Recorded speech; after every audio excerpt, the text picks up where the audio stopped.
फिल्मों के गाने जब भी हिट होते हैं तो उन्हें खूब सुना जाता है, लेकिन अक्सर उसे किस गायक ने गाया है ये बहुत ही कम लोगों को पता होता है। पहले के दौर में भी ऐसे बहुत से गायक रहे हैं जिनकी आवाज़ से सजा हर गाना जादू बिखेर दिया करता था। पुराने दौर के गायकों में एक ऐसा ही मखमली आवाज़ के सिंगर थे जिन्होंने एक से बढ़कर एक बेहतरीन गाने गाए, अपने नाम कई रिकॉर्ड भी दर्ज किए, लेकिन वो इंडस्ट्री में वह मुकाम हासिल नहीं कर सके। हम बात कर रहे हैं फेमस सिंगर मनहर उधास की। मनहर उधास का जन्म राजकोट गुजरात में 13 मई 1943 में हुआ था। मनहर उधास के दो भाई पंकज उधास और निर्मल उधास।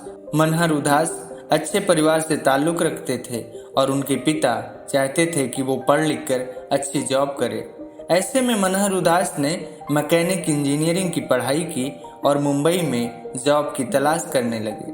लेकिन संगीत को लेकर बचपन से ही मनहर उधास की अच्छी खासी रुचि थी। मनहर उधास सहगल साहब के बहुत बड़े फैन थे और वो अक्सर सहगल साहब के गाने सुना करते थे। मनहर के ब्रदर इन लॉ गुजराती फिल्मों से जुड़े थे। उन्होंने ही एक दफ़ा मनहर उधास को फेमस संगीतकार जोड़ी कल्याण जी आनंद जी से मिलवाया था। उन्हें मनहर उधास की आवाज़ पसंद आ गई और कोरस सिंगर की टीम में उन्हें शामिल कर लिया। एक बार जब वो मोहम्मद रफ़ी साहब के पीछे गाना गा रहे थे तो रफ़ी साहब ने मनहर उधास की आवाज़ में गौर किया और कल्याण जी आनंद जी से कहा कि इस लड़की की आवाज़ में दम है और इसे एक अंतरा गाने के लिए दिया जाए।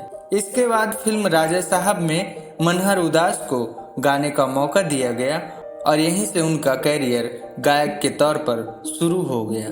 जो मिला बस दिल से गा दिया, हम तुम्हें चाहते हैं ऐसे, हर किसी को नहीं मिलता यहाँ प्यार जिंदगी में, ये इलू इलू क्या है, तू इस तरह से मेरी ज़िंदगी में शामिल है, जैसे कई बेहतरीन गाने हैं जिन्हें मनहर उधास ने अपनी मखमली आवाज़ से पिरोया है। एक वक्त था जब बॉलीवुड में मनहर उधास का ही सिक्का चलता था और हर दूसरी फिल्म में उनका एक हिट गाना होता था। इसके साथ ही मनहर उधास गुजराती और अन्य क्षेत्रीय भाषाओं के गाने गाते थे।